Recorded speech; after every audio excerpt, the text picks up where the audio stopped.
The whips, do your work.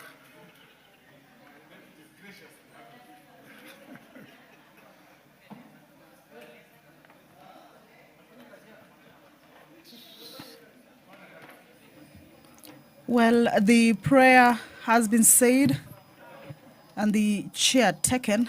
That is the Speaker of the National Assembly, Honorable Dr. Moses Wetangula, leading the House into the opening prayer of the fifth session. However, the House, as has been the trend, does not have the quorum yet, or has not attained its quorum yet for the business to commence. This is as provided for in the House Standing Order number 34, paragraph 1. Quorum at the commencement of the House, at least 50 members should be present. If that is not the case, then that would mean that the House has not quorated for it to be able to commence the business that is lined up for consideration at that particular plenary sitting. And so the Speaker has directed that the quorum bell be rung for 10 minutes. This is, of course, to give room to members of the National Assembly who could be perhaps running late or just within the precincts of Parliament, but yet to make their way into the chambers to be able to do just that and be able to join their colleagues inside the chambers, of course, to enable the House attain that much needed quorum for it to be able to commence. Remember, this is the first day. The House is resuming from a long recess. And of course, there isn't much per se for them to be transacting this afternoon. The only business, aside, of course, from the Speaker's communication, will be to ensure that the House Business Committee is appointed and put in place for it to be able to start its work of organizing and preparing the business that shall be transacted at each and every plenary sitting for this fifth session. So currently the quorum bell is on for the members to be able to make their way into the chambers.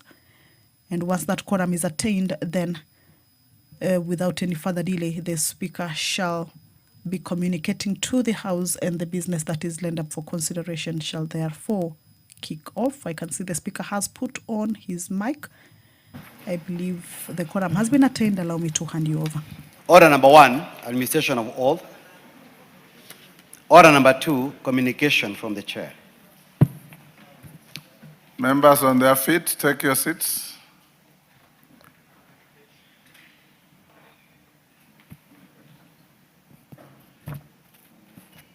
Honorable members, I wish to welcome you back to the House for the fifth session of the 13th Parliament.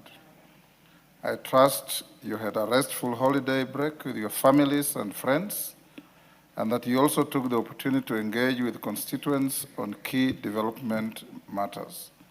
I'm confident that you are well rejuvenated and ready to embark on the business that is ahead of us this session. From the onset, honorable members, I wish to thank you for availing yourselves for the legislative retreat held in Nakuru County from 26th to 30th January 2026. A high turnout of over 90% of the House was in attendance. I extend my gratitude to all of you for your active participation, which made the legislative program a success. As you recall, during the retreat, we reviewed the National Assembly's performance, reflected on lessons learned, set priorities for the fifth session, and held candid discussions on key national issues that are of concern to the people. The key resolutions and strategic approaches adopted to ensure the effective and timely processing of legislative business for the remainder of this session and the parliamentary term will be communicated to members in due course. Members at the bar, it is a little long. Take the nearest seats.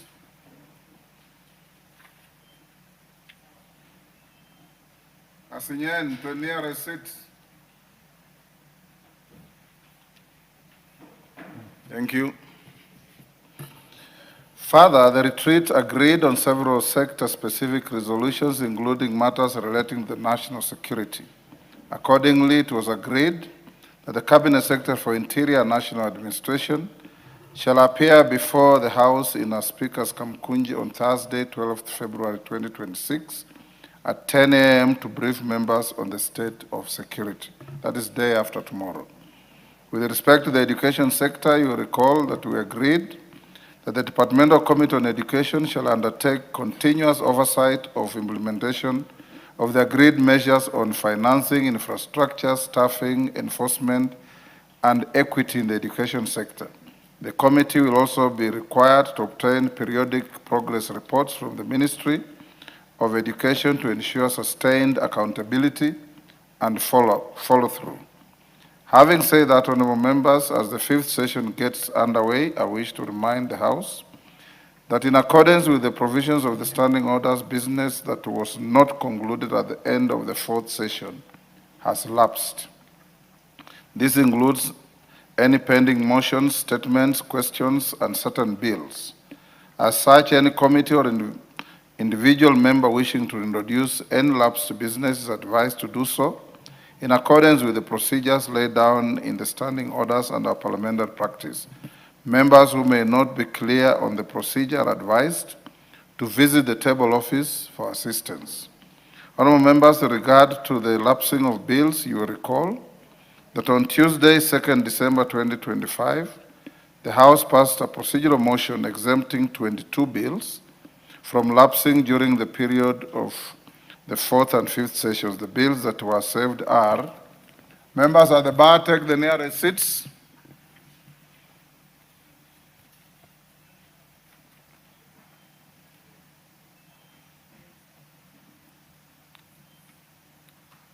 Mwafrika, take the nearest seat quickly.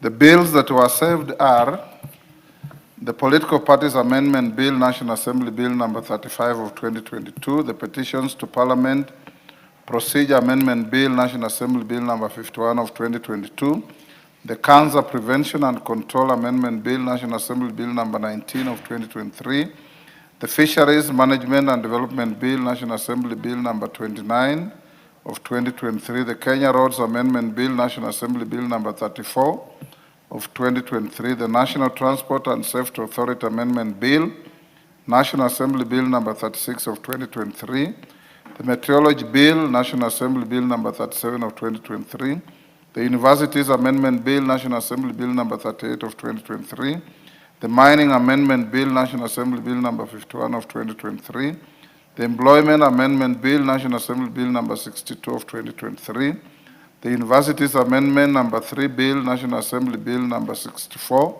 of 2023, the National Cohesion and Integration Bill, National Assembly Bill number 74 of 2023, the Sexual Offences Amendment Bill, National Assembly Bill number 78 of 2023, the Universities Amendment number 5 Bill, National Assembly Bill number 79 of 2023, the Kenya Sign Language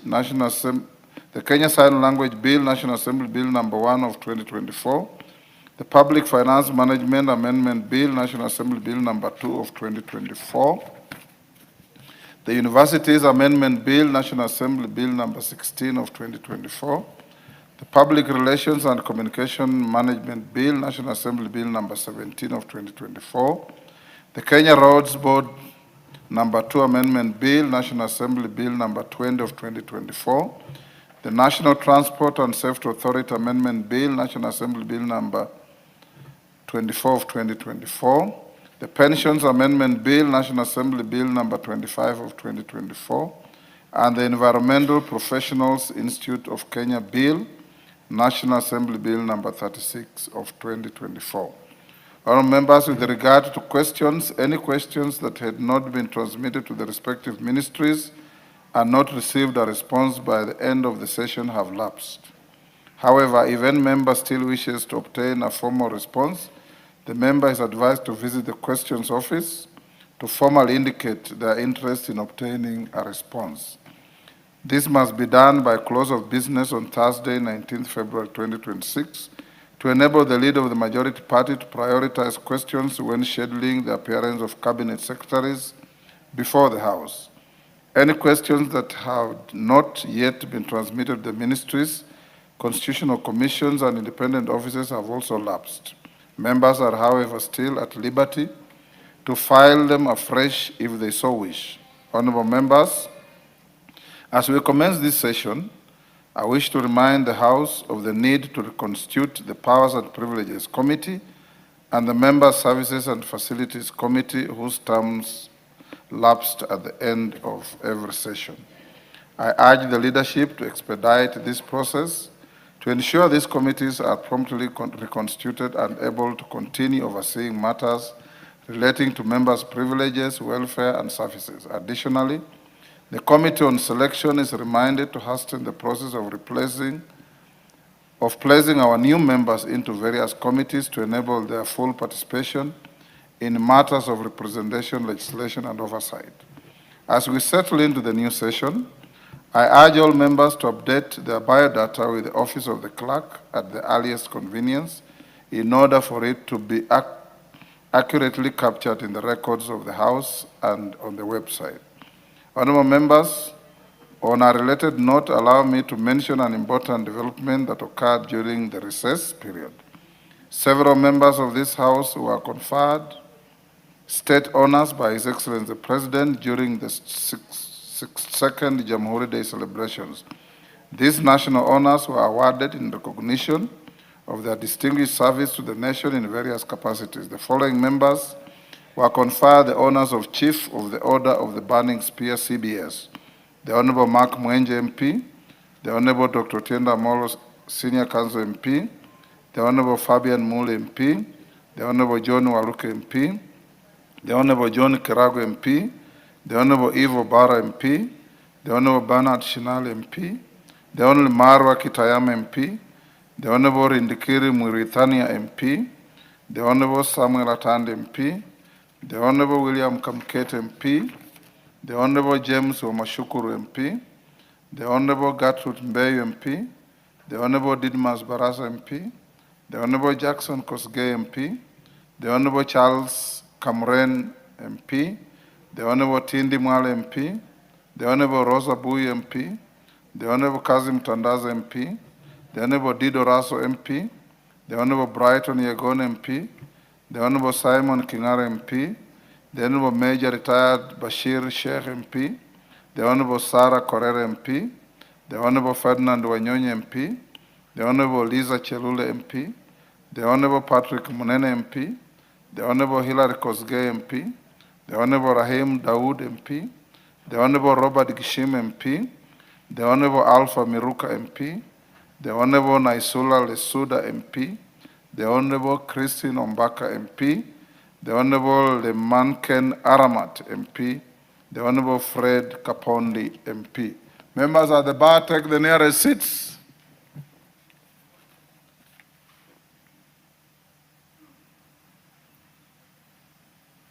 Karemba, what's your idea of the nearest seat?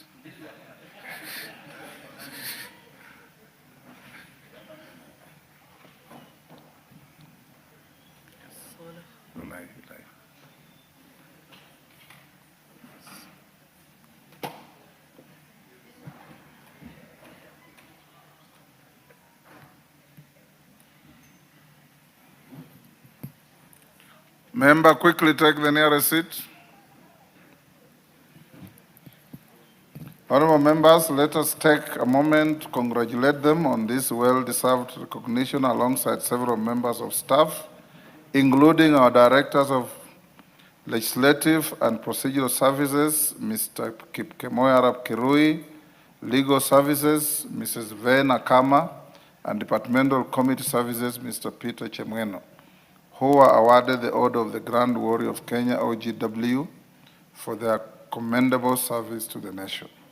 Honorable members, before I conclude, it is with profound sorrow that I remind the House of the untimely demise of our esteemed colleague, the late Honorable Joseph Hamisi Dena, MP, a nominated member of the National Assembly under the Amani National Congress Party, who passed away on Saturday, 6th December 2025, only 2 days after commencement of the long recess. Indeed, I notified members of this sad development on the same day.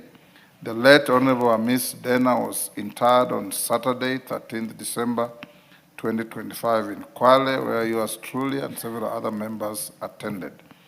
The late Honorable Dena served this House with diligence and commitment, contributing significantly as a member of the Departmental Committee on Sports and Culture, the Select Committee on National Cohesion and Equal Opportunities. In recognition of his dedicated service to the House and the nation, I request that we observe a minute's silence as a mark of respect and remembrance. Shall we be upstanding?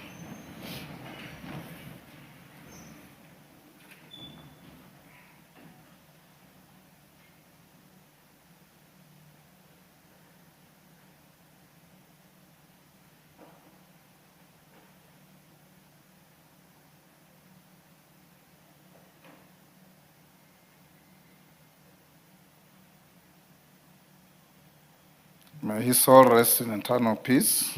Amen.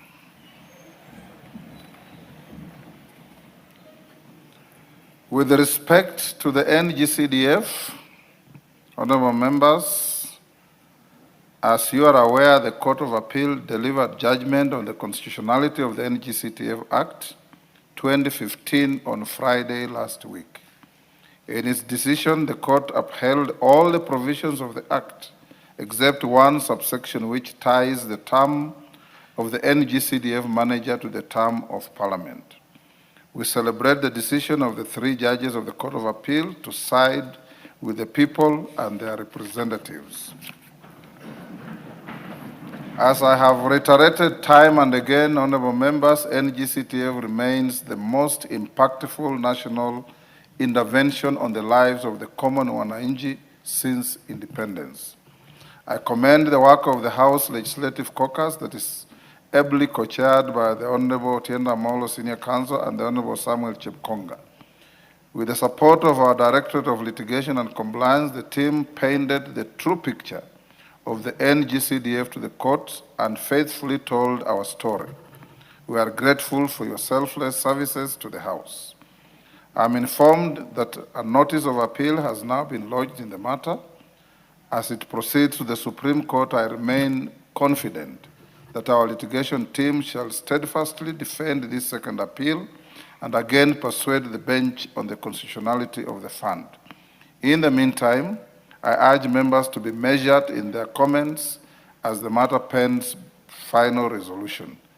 Avoid engaging in any rhetoric that casts the NGCDF as a competition or supremacist battle with other bodies or groups.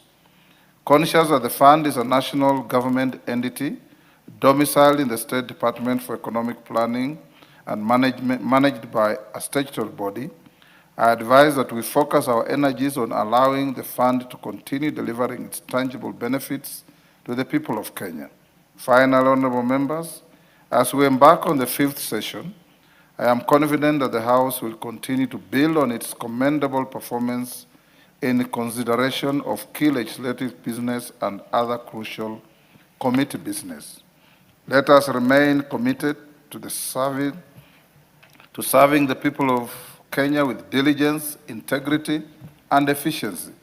I once again welcome you back to the House and look forward to a productive 5th session. I thank you.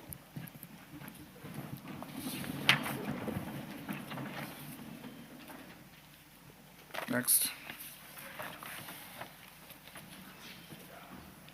Order number 3, messages. Members on their feet, take your seats.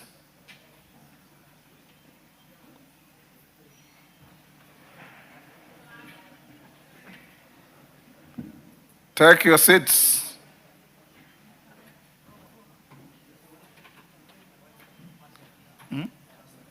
Pardon?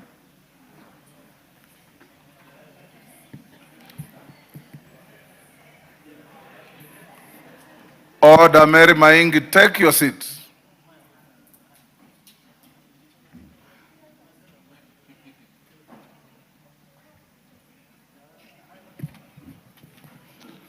Honorable members, I have a message from His Excellency the President in nomination of persons for appointment to state offices. Order.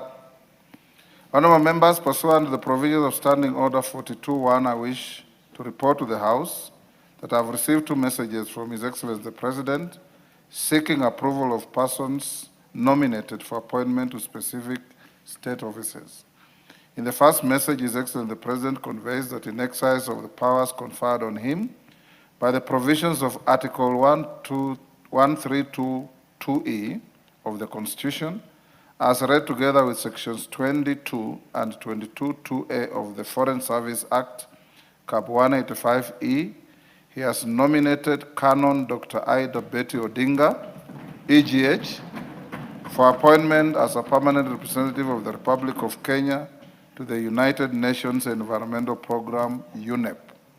Honorable members, in the second message, His Excellency the President notifies that in exercise of the powers conferred on him by the provisions of Article 2332 and 2502B of the Constitution, as read together with Section 5 of the Public Appointments Parliamentary Approval Act, Cap 7F, he has nominated Mr. Francis Major for appointment as chairperson of the Public Service Commission, PSC.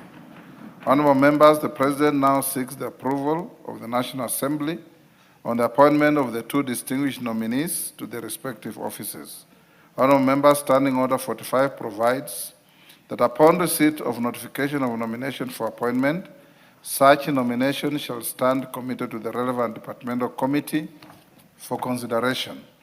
In this regard, with respect to the nomination of the permanent representative to the United Nations Environmental Program, UNEP, the name of the nominee, together with her CV and other testimonials, is hereby referred to the Departmental Committee on Defense, Intelligence, and Foreign Relations for consideration.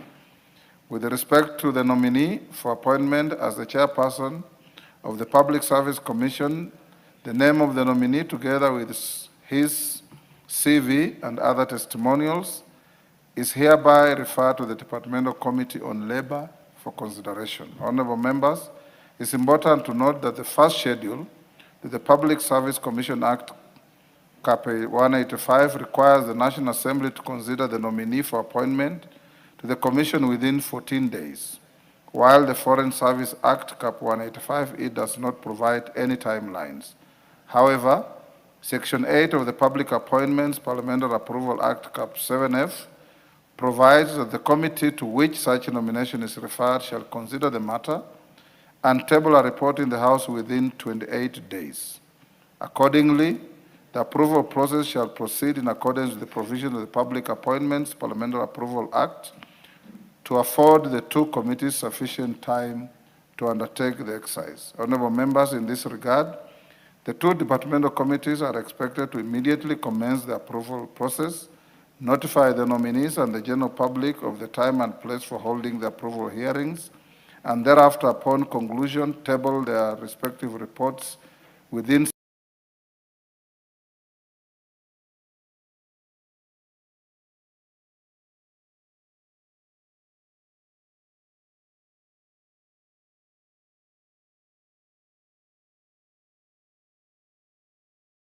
join UDA. The rest notwithstanding, Honorable Speaker, I was just asking if you could give parliamentarians a chance, being the tradition of this House, to pass their condolences to the families and close members, even though belated. Thank you, Honorable Speaker.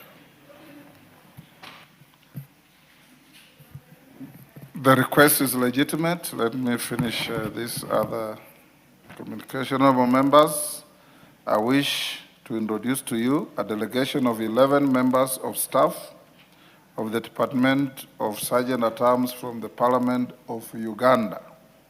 Honorable members, the delegation is in the country on a visit to the National Assembly to learn about the various strategic programs undertaken in the Directorate of the Sergeant-at-Arms. Honorable members, on my behalf and that of the whole House, I welcome them to Parliament and wish them fruitful engagements during their stay in the country. Thank you. Yes, honorable members, I can give you a few minutes to eulogize Honorable Dena Starting with Milemba himself. 2 minutes each. We'll do that for maximum of 30 minutes. Thank you, Honorable Speaker. I take this chance on behalf of myself, family, and the people of Emuhaya, together with the fraternity of the former ANC party, to pass my condolences to the family of MP Hamisi Dena, who was a member of parliament nominated by the ANC party then. Hamisi Dena was a very calm member of parliament who preferred to sit just behind me here, Honorable Speaker, and would hardly disagree with anybody. At best, would be smiling all the way for every comment you gave. He loved everybody, and we want to say Polly to the family for having lost a father and a relative. May his soul rest in eternal peace. Thank you, Honorable Speaker. Dan Wanyama.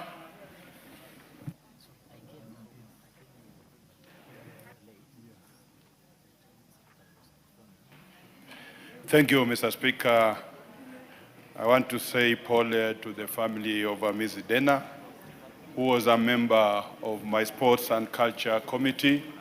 We will really miss him because he was a very committed member of the committee, and we did appreciate his contribution to the committee.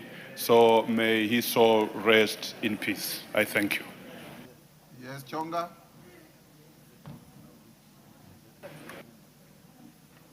Ken Chonga. Asante mstahiki Spika kunipa nafasi hii pia mimi kutoa rambirambi zangu. Kusema ukweli tu kabisa, binadamu tunakuwa na maumbile tofauti, tabia tofauti, na pia tunakuwa na hisia tofauti. Lakini mwenda zake Hamisi Dena alikuwa mtu wa kipekee. Yeye tabasamu zake zilikuwa hazipotei hata kwa mtu ambaye alikuwa hamjui. Na alikuwa ni mtu ambaye kwamba ametumia wakati wake mwingi kuhakikisha kwamba anajenga urafiki zaidi ya uadui. Hivyo basi ilikuwa kufanya kazi na mwenda zake ilikuwa ni kitu cha rahisi, na wengi sana walikuwa wangependa kuwa karibu naye. Nataka kuchukua nafasi hii pia mimi kupeana rambirambi zangu za dhati.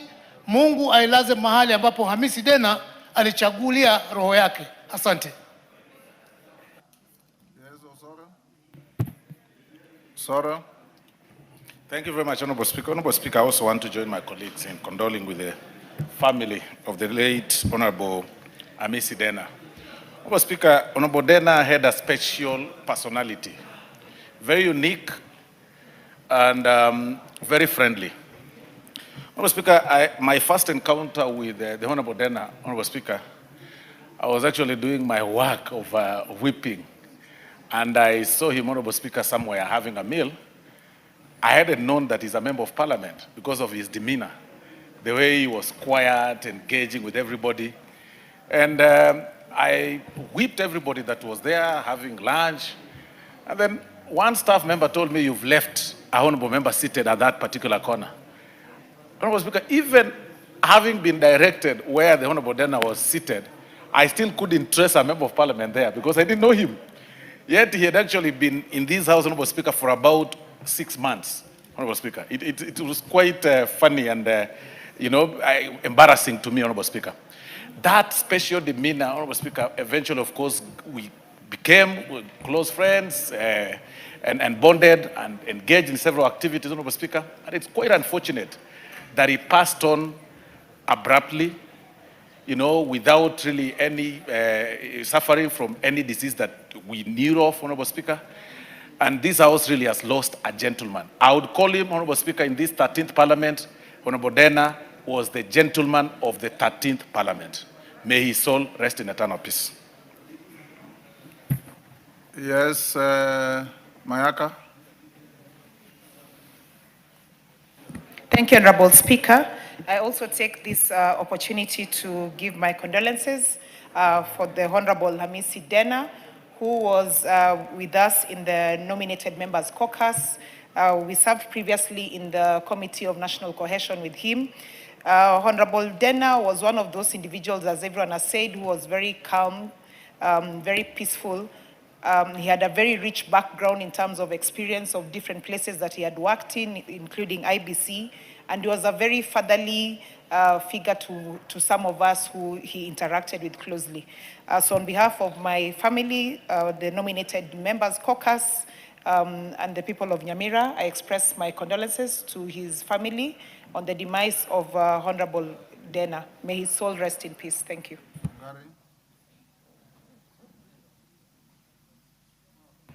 Thank you, Mr. Speaker. Mr. Speaker, I also join yourself and my colleagues in eulogizing Honorable Dena. I was actually telling Honorable Mboko, before he was in ANC, I was with him in the defunct UDF party, 2011-2012, and we worked in many matters that we were working on then. But Mr. Speaker, as I send my condolences, allow me to deeply appreciate the members of this House. Mr. Speaker, as you remember, we had just taken our recess and members had traveled to Uganda as one of the lead treasurers and mobilizers. I want to apologize because I really bothered many of them because it was a tricky time, but I want to appreciate them on the behalf of the family because they were able to come through and we stood with our family as backed up by the clerk. And Mr. Speaker, everything went very well and very smoothly. And we are glad, Mr. Speaker, that he was able to be laid to rest with dignity. And we hope that he can find eternal rest. Thank you so much, Mr. Speaker. Haika. Asante sana Spika kwa kunipa fursa hata mimi niweze kutoa pole zangu kwa familia ya mwenda zake Dena. Dena tulimfahamu kama mjumbe ambaye alikuwa mpole, mkakamavu, mpenda watu na zaidi alikuwa anapenda sana amani. Nafikiri ndio maana alikuwa hii chama ya Amani National Congress. Alipenda sana amani na ni pole kwa familia. Na kwa niaba yangu binafsi na niaba ya watu wa Taita Taveta, kwa pwani yote mzima tunasema pole sana kwa familia na Mungu aendelee kuilaza roho yake mahali pema peponi. Yes, who is the lady at the back? Is that Jen Kiara? Jen? Your hair is covering your face, I can't tell. Thank you, Mr. Speaker. I wish to condole with the family of Honorable Dena on my own behalf and on behalf of the people of Naivasha. Mr. Speaker, I served with Dena in the Committee of Lands in the last session. He was a cool guy, very kind, and also very much informed on the surroundings and the nature of the work we were doing. He was peaceful. Whenever we went to Mombasa, he would host us to an evening coffee or something like that. So Honorable Dena, may he rest well. May God preserve him with the angels. Thank you, Mr. Speaker. Thank you. Who's the member at the back? Yeah?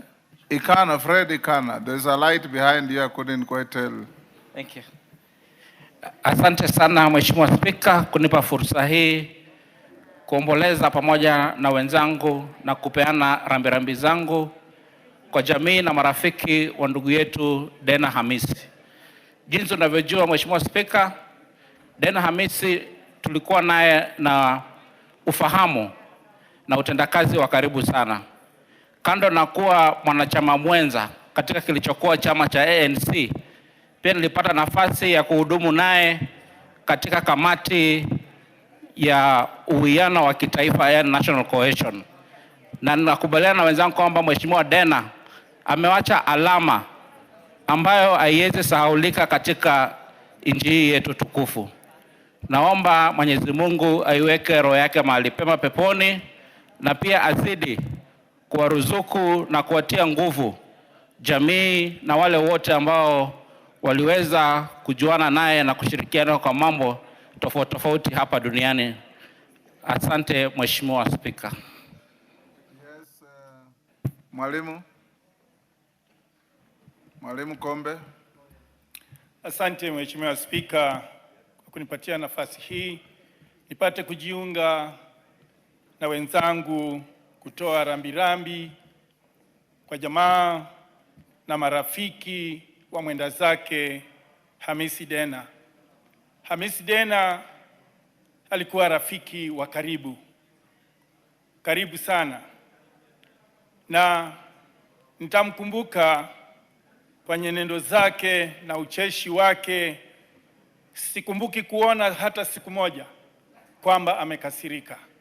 Saa zote utampata Hamisi yuko na tabasamu. Zaidi katika kamati tulikuwa tukishirikiana vizuri, na ni pigo kubwa kwa familia yake. Zaidi tu ni kumwomba Mwenyezi Mungu akawajaze nguvu wakati huu ambao Hamisi Dena hayuko pamoja nao, na Mwenyezi Mungu akaijalie kaburi yake kuwa bustani katika mabustani peponi. Asante Mheshimiwa Spika. Naombi wako. Asante sana Mheshimiwa Spika kwa kunipa hii nafasi, na ningependa kupeana rambirambi zangu kwa familia na marafiki wa Mheshimiwa Dena ambao walituacha. Ni jambo la kuhuzunisha kwa sababu Mheshimiwa Dena alikuwa mtu mtulivu na mtu ambao alikuwa anaheshimu watu na kupenda watu na pia kupenda kazi yake. Alikuwa ni mtu ambao anasimamia kazi yake kwa heshima, na tena mtu ambao alikuwa anaheshimu hata mambo ya pati na mengineyo. Na ni jambo la kuhuzunisha tukisimama siku ya leo tukikumbuka vile alivyotuaga, na kwa hivyo mimi pamoja na watu wetu wa Marsabit tunatoa rambirambi zetu na tunapeana familia yake pole, na tukiwaombea Mungu ya kwamba Mungu atawalinda, na pia yeye tunamwombea mahali alipo. Asante sana Speaker. Faisal.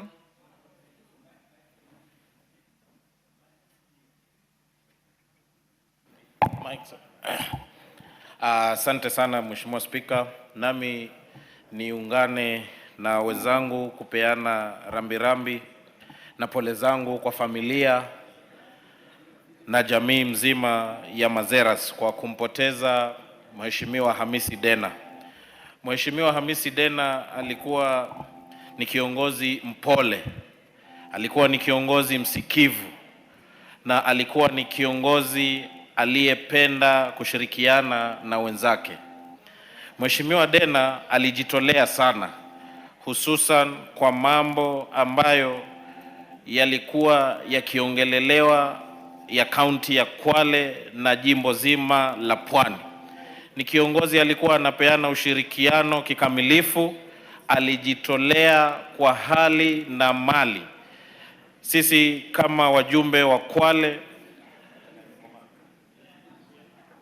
tunataka tuseme tumepoteza mmoja wetu, na tunazidi kupeana pole kwa familia, na tunasema Mungu ailaze roho yake mahali pema penye wema, na aendelee kuwapatia familia subira, uvumilivu, hususan wakati huu wakiendelea kumuomboleza marehemu Dena. Asante Mheshimiwa Spika.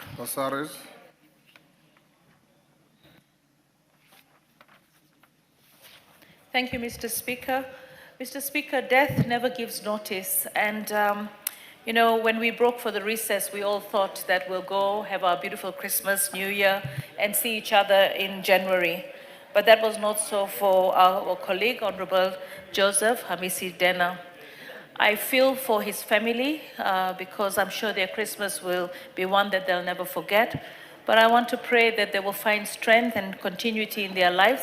So my condolences remain with them, from my county Nairobi, and from me and my family. Thank you.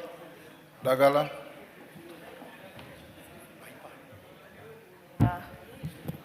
Thank you, Mr. Speaker, for giving me this opportunity to also eulogize my colleague, Dena. I want to say on behalf of the people of Vihiga County and the former ANC National Women League, as I was their chair, plus Mother has just remembered we were with him from the UDF days. Dena was a very instrumental, he was a good man. We have lost somebody very instrumental as a country. I wish to condole with the family and ask them to remain peaceful the way Dena was. Dena, we could go to Mombasa as a family on a private visit. Dena used to take care of us. We've lost him, and may his soul rest in eternal peace. Thank you, Mr. Speaker. Thank you. We'll end up there on Dena. May his soul rest in eternal peace. On NGCDF, I've been requested by Senior Counsel Atienda Molo and probably Chief Konga. I'll give you 2 minutes each to following the guidelines I gave in my communication. Thank you, Mr. Speaker. Mr. Speaker, on behalf of the Legislative and Litigation Caucus, chaired by the Honorable Samuel Chepkonga and myself, and a number of members are part of us, those who are present here. I see Honorable Mutuse, Honorable Gishimu, Honorable Murugara. I see my friend Kiremba, among others. Mr. Speaker, as we already indicated to this gathering in Naivasha on 6th of February. Senior Counsel, is Karemba also a lawyer? No, as you know, Mr. Speaker. Or is a cheerleader? There are 3 non-lawyers who are ably assisting the team. Okay. With the matters that may not be legal, but are pertinent to this house. And the 3 non-lawyers include Honorable Dawood, Honorable Zamzam, and Honorable Kiremba. They are ably assisting us.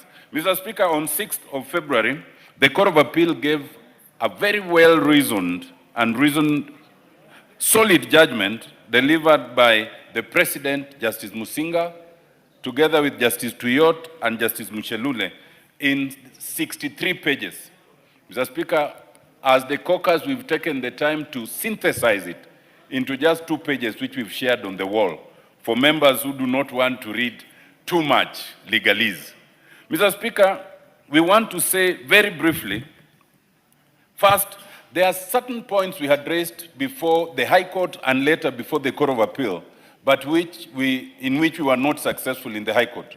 And so on the appeal, we raised 18 different points. And I'm happy to say, Mr. Speaker, that we succeeded on 17 out of the 18, except one which I will speak to. But it is important, Mr. Speaker, that this judgment is considered in its proper context. This judgment establishes certain constitutional principles that are very important. One, it disabuses this notion that the CDF may be interfering with devolution. And the court importantly observes that devolution is different from decentralization, and that is, these are decentralized funds. And you cannot stop national government from determining how it is decentralizing. Mr. Speaker, I beg that since I am helping members not to read 63 pages, I be given a little more time. Thank you. Mr. Speaker, secondly, there was this myth of division of functions, and that the CDF interferes with the division of functions and also interferes with the devolved funds. And the Court of Appeal was able to demonstrate that the entire CDF is restricted to what is already allocated to national government. Mr. Speaker, the court then went on to deal with the question of is CDF a unit of service delivery? Quoting the National Government Coordination Act, the court was able to establish that the constituency is a service delivery unit. And you cannot say that merely because it's called constituency, you cannot use it as such. And that is very important, Mr. Speaker. The court importantly found that there is nothing in the doctrine of separation of powers that makes NCDF unconstitutional. In fact, the court finds that it is quite consistent with the doctrine of separation of powers, and the myth that MPs deal and control CDF was found to be a myth without foundation and unsupported by fact, and that is very important. Mr. Speaker, the court importantly finds that on the question of the constitutional principle of public finance, NGCDF is quite consistent. And it also says that there is no need and there was no need to involve the Senate, either in enactment or amendment of the CDF Act. And that is very important to know that even today, if we choose to enact, amend, we do not have to go to the Senate. Mr. Speaker, the court found that there's a presumption of constitutionality. This thing of starting by presuming that everything Parliament has done is unconstitutional should be the other way around. The court should start by presuming that Parliament in its wisdom acts constitutionally. And unless the person challenging it is able to demonstrate, then what Parliament has done should be sustained. Mr. Speaker, it is also important to understand that there's only one respect in which the court did not agree with us, and that is Section 43 of the Act, which talks of the tenure of the fund account manager. And the court found that that particular section is inconsistent and should be severed. Mr. Speaker, it is my advice to the team that even that we agree with. Because in truth, that section is misplaced. The fund account manager is not an employee of a member of parliament. The fund account manager is an employee of the board. So how long they serve is neither here nor there. So we have no business appealing that. In fact, we agree with the Court of Appeal on that. We are happy to sever that and remain with the Act as it is. It is important, and we thank the judiciary for its sensitivity in terms of timing. The decision has come at the last possible moment, knowing that by 15th, which is just next week, the budget policy statement has to have been rendered to this House. Had we not gotten a decision in time, then we would not have been able to factor in the CDF for the next financial year. So it is quite timely. Mr. Speaker, it is also quite timely because the High Court had decreed, but by the fall of midnight of 30th June, every project, every activity, every employee, and everything to do with CDF ceases. So all those who are employed, whether it's in the constituency level, at the national level, and all those projects, the sword of Damocles was hanging over them. And that uncertainty was already starting to affect so many employees who are starting to exit before the fall of that hammer. And so it has become very timely. Two more points, Mr. Speaker. It is important to understand that when we celebrate this decision, we are not celebrating it for the members of parliament. We are celebrating it for the citizens of this country. The fees we pay in terms of bursary is not for the MP. The classrooms we construct is not for the MP. The labs and dormitories we do, the fencing and gating. Mr. Speaker, all these things that we do, whether in terms of police, the chiefs, environment, it is for the citizens, not for the member of parliament. And if there are instances of abuse by any individual member, that should not be visited on the concept or on the act. And some people readily come and say, oh, you should disband CDF, give it to the governors, as if the governors are any cleaner than members of parliament. Or even if you took it back to the executive, as if the executive are the saints and saviors of our time. In all these sectors, there can be abuses, but each abuse must be dealt with individually. Lastly, Mr. Speaker, and I am happy that the Court of Appeal disabused this notion. A lot of people will stand and say, the work of a member of parliament is to legislate, represent, and oversight. And they speak it so many times that it starts to sound like an absolute truth. Mr. Speaker, there's nowhere in the Constitution which states explicitly that the only work of a member of parliament is legislation, representation, and oversight. Nowhere. It is by deduction of various other parts of the Constitution. But even those parts do not say only. Unless the Constitution says they only work, then by deduction, you can do those three and still do more. In fact, Mr. Speaker, I want to invite my colleagues. Do not listen to such statements. Go straight to Article 95. 95.2. What does it say?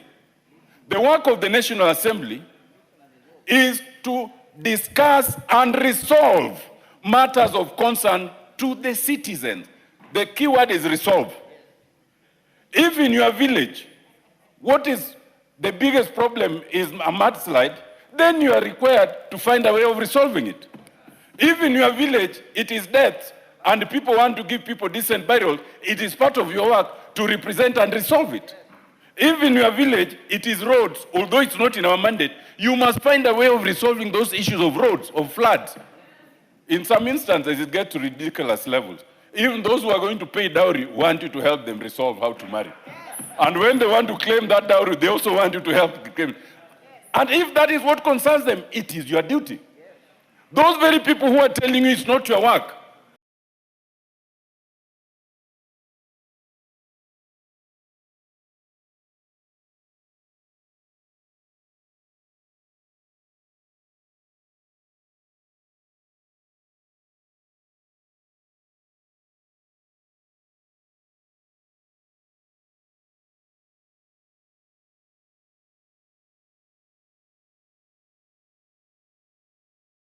and you come here and do representation as gallantly as we defended.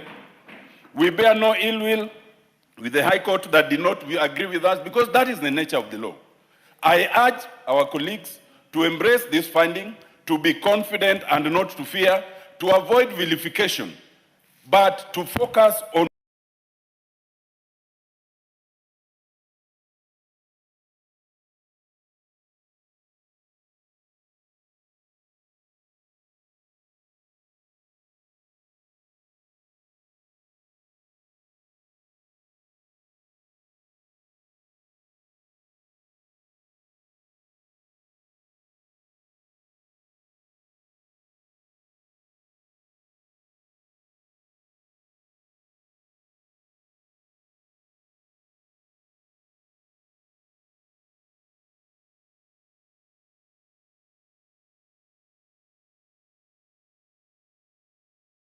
non-lawyers.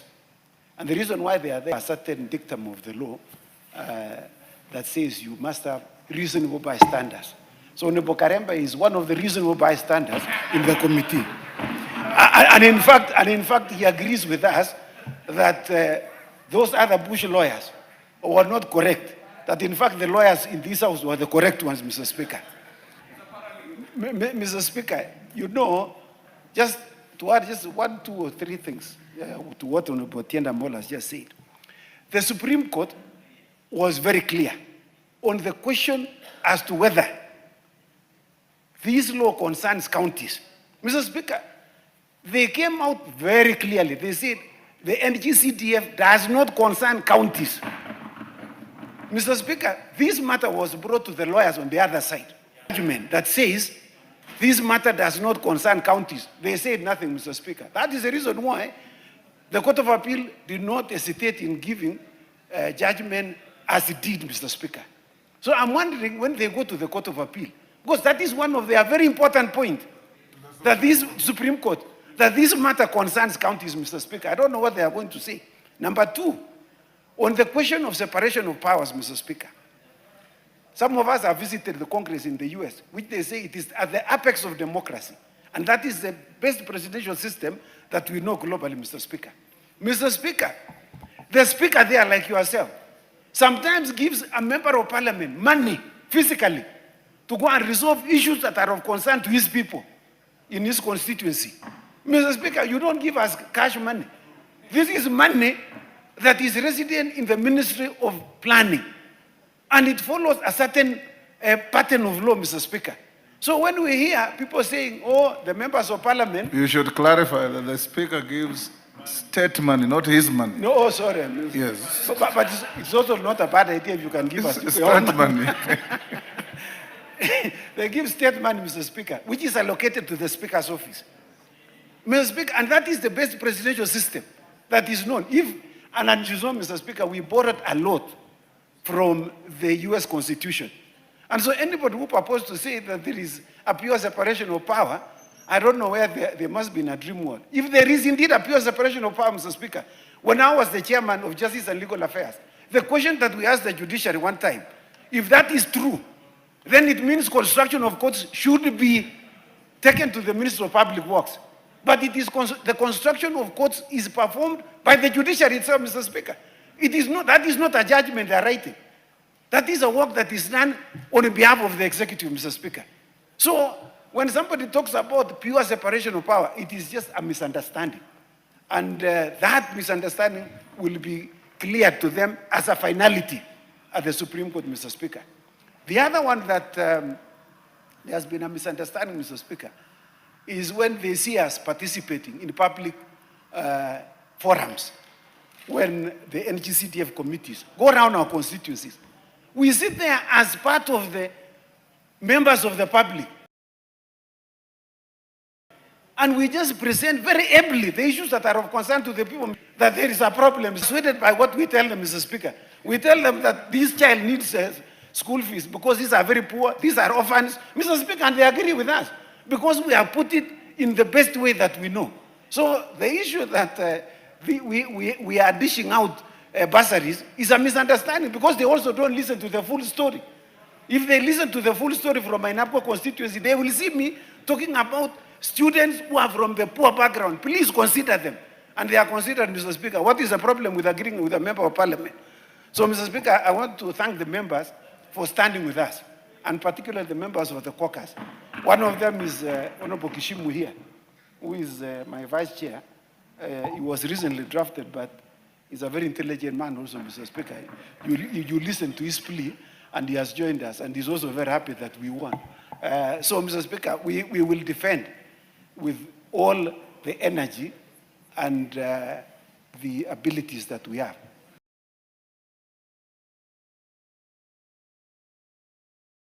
And so I want to thank you, Mr. Speaker, for forming this particular caucus. Mr. Speaker, that concern this House are well defended, and we want to thank you, Mr. Speaker. Next order. Yes, Jeanette. Mr. Speaker, I want to take this opportunity to thank the lawyers and yourself, Mr. Speaker, who have represented us in this case of the CDF.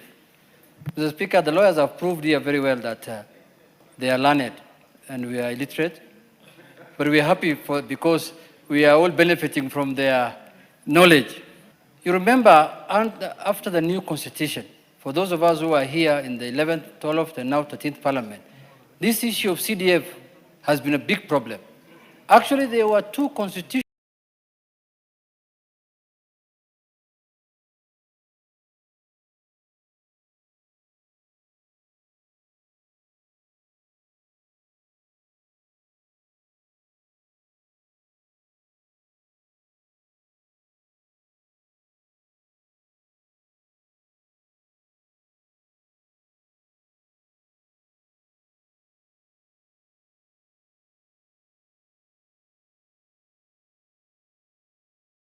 issues that have been a very big people have been fighting this CDF, hiding behind the constitution, saying that it's unconstitutional, it concerns counties.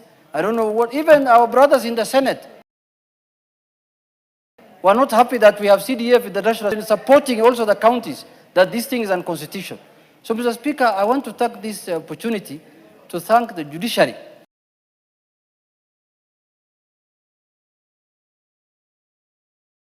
for doing their work, for standing for the rights of Kenyans, Mr. Speaker, because it is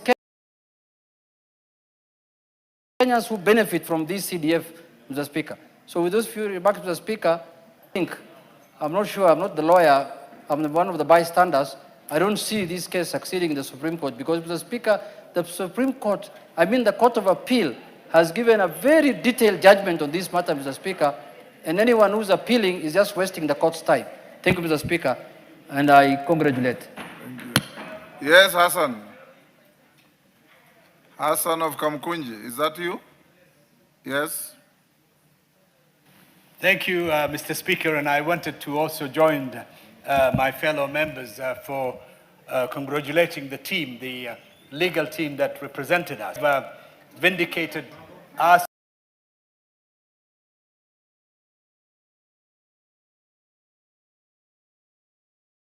And they've also vindicated their position. This case was lost in the judiciary. I thought that maybe we didn't have very good legal minds. But obviously we have the best that we can, legal minds in our country here, and the Honorable Otieno Amolo and Honorable Chipkonga had done a great job with it. Level-headed, the most rational judgment I have seen since I came to Parliament on this issue of the CDF, because much of the argument was emotional, much of the argument was vindictive, in the sense that there were people who didn't want the poor people of Kenya to benefit this particular fund that was reaching the people at the lowest level of our society. And I always wondered, how is it possible for land judges to make such a terrible decision that denies ordinary Kenyans opportunities of advancing in education, sending their kids to school. As we speak, we have a registration center that is taking place, a bursary registration center.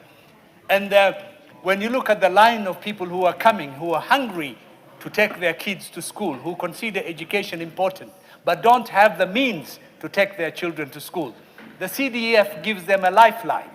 And to think that actually that CDF fund that is benefiting the poorest of the poor in our country benefits members of parliament is rather a very poor argument.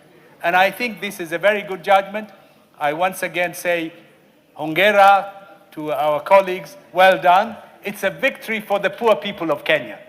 And it's a big victory for the poor people of Kamkunji, and I thank them for the role they have played. Thank you. The last one, George Murugara. Huyo ni wa mwisho. Thank you. Thank you, Honorable Speaker. Honorable Speaker, I joined the House in lauding the Court of Appeal because of this decision, which is going to be celebrated in this country. It's a lengthy decision that is very well reasoned, and as we have said, we abide by it, including the ground that we lost. But I wish to point out to the honorable members of parliament, when all is said and done, nothing has changed, including our roles in CDF. The fact remains that a member of parliament exercises oversight role over CDF, and this is what the court has affirmed. We have always said from the word go that we do not do anything else with the national government CDF apart from oversighting what the body passes is going to be implemented. Also, it is vitally important that, as we've been advised by the Speaker, we proceed with restraint. There is a lot that we do in the constituencies, but we cannot attribute everything we do to CDF. CDF does what it's allowed to do, and we have a lot more that we do in various ways with the sources of funds that are from elsewhere, and we are not going to stop doing that. Therefore, as we move forward, let us maintain the role given by the law as regards what a member of parliament can do in CDF. We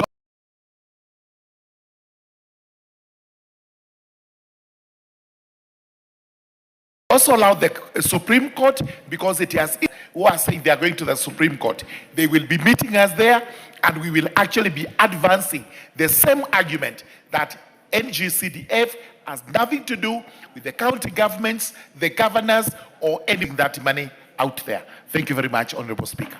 Thank you. We'll end there. Otienda Mola and your team, you forgot to also acknowledge that the Attorney General of the Republic supported the position of Parliament on this matter. Next order. Before we call the next order, allow me members to acknowledge a school in the public gallery, a school called Ali Mohajirun, JSS and primary school from Kamkunji constituency in Nairobi. On my behalf and on behalf of the House, we welcome them to Parliament. Next order.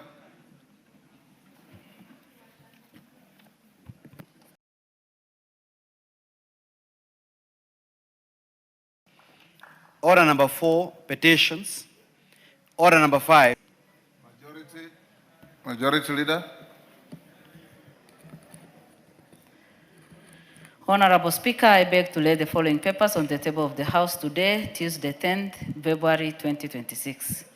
Number 1, legal notice number 166 of 2025 relating to the military veterans general regulations 2025 and the explanatory memorandum from the Ministry of Defense. Number 2, legal notice number 190 of 2025 relating to the public FINA. Number 3, Management Wildlife Conservation Trust Fund regulations from the National Treasury and Economic Planning. Number 4, legal notice number 191 of 2020 tax exemption from the project on strengthening research capacity of Kenya Medical Research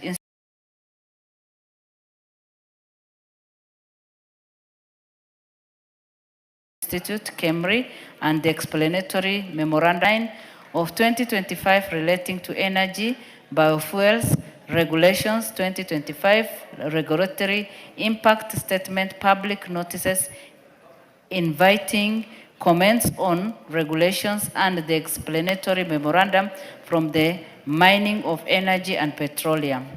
Number 6, legal notice number 200 of 2025 relating to the tourism enterprises regulations 2025, report on public participation undertaken during the development of the regulations, regulatory impact statement and explanatory memorandum from the Ministry of Tourism and Wildlife. Number 7, draft Public Service Commission affirmative action regulations 2025 from the Public Service Commission. Number 8, the agreement between the government of the Republic of Kenya and the government of Federal Democratic Republic of Ethiopia on the defense cooperation between the government of the Republic of Kenya and the government of the Republic of Zimbabwe on cooperation in defense and training from the Ministry of Defense. Number 10, draft charter for the Kenya Advanced Institute of Science and Technology from the Ministry of Education. Number 11, intergovernmental partnership agreement between national government through the Ministry of Education and the county government of Nakuru. Number 12, recommendation on sharing of revenue between national and county government for the financial year 2026-2027 from the Commission on Revenue Allocation. Implementation of the Kenya Urban Support Program Phase 1 from the Auditor General.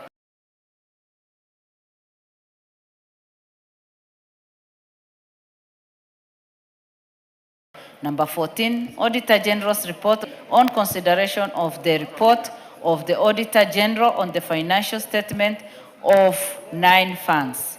Number 15, approval of additional funding under Article 223 of the Constitution relating to the FY 2025/2026 from the National Treasury and Economic Planning. Number 16, National Government Constituency Development Fund Board Report for the second quarter of 2025-2026 financial year. Thank you, Honorable Speaker, and I beg to lay. Next order.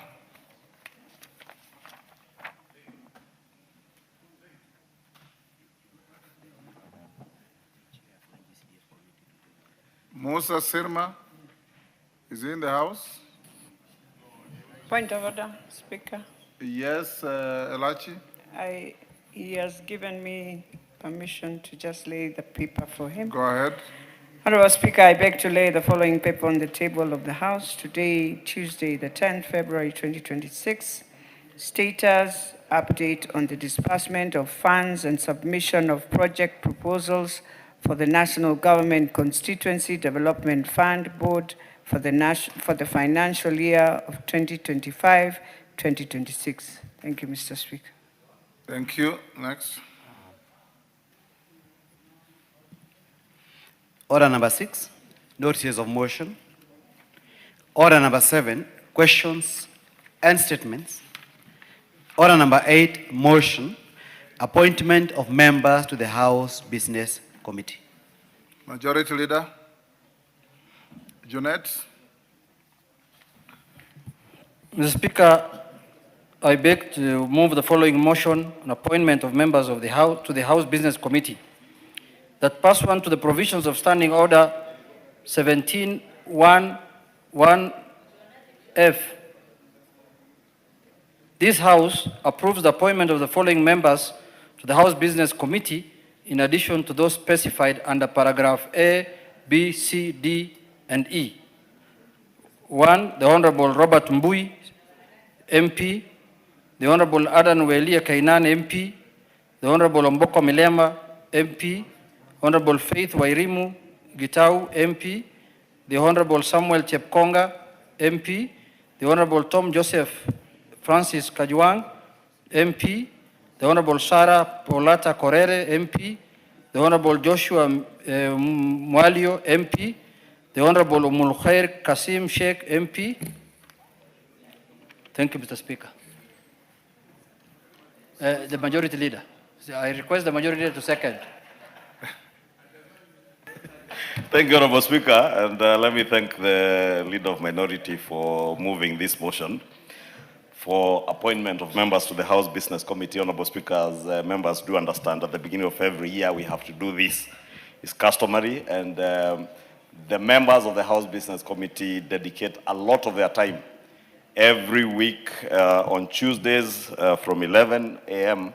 to come and schedule business that is lined up in the following week, or rather in the course of the preceding week. Following week, not preceding, Honorable Speaker.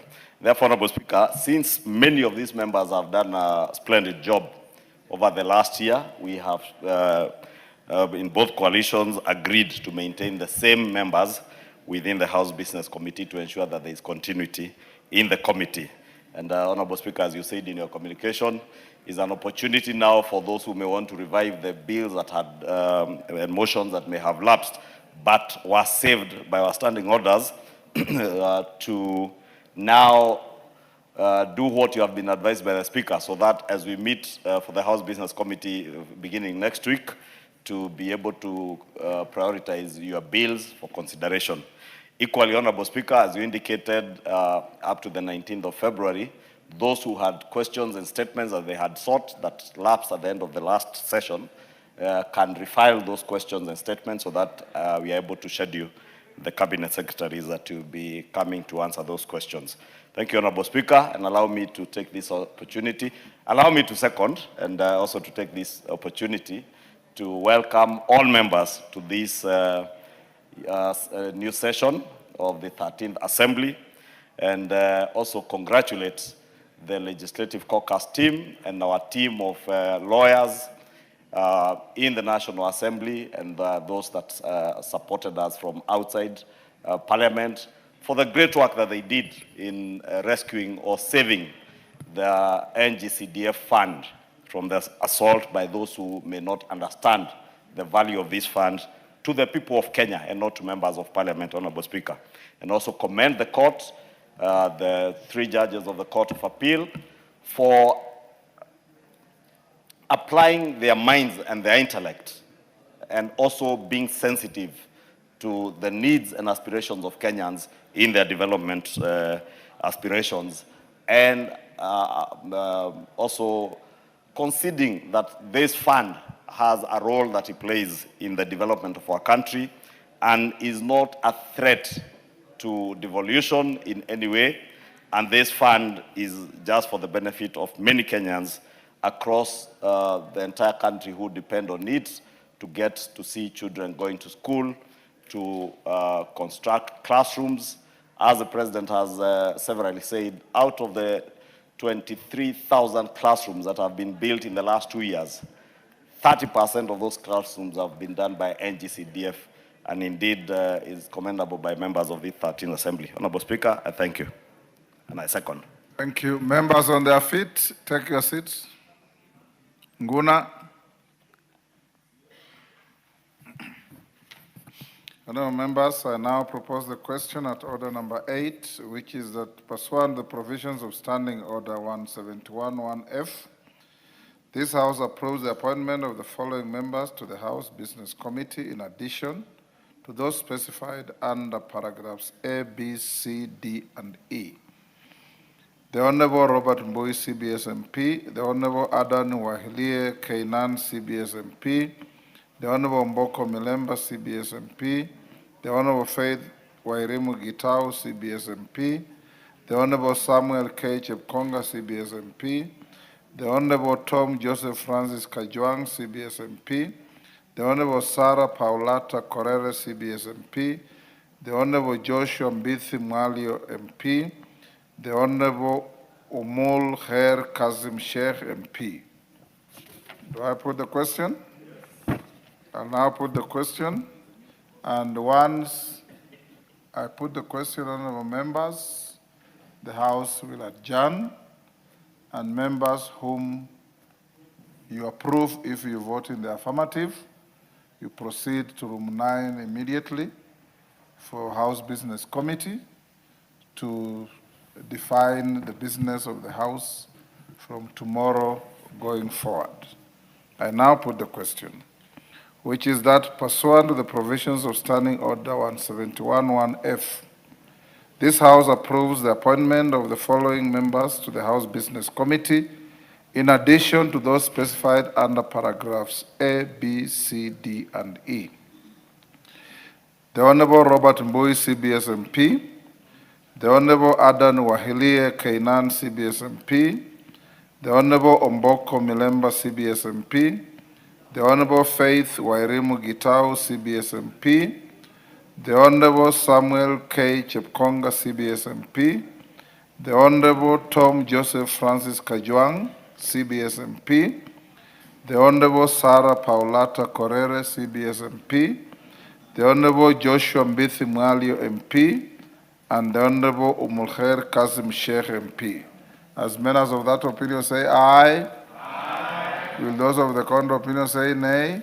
The ayes have it. Honourable members, you may be upstanding now.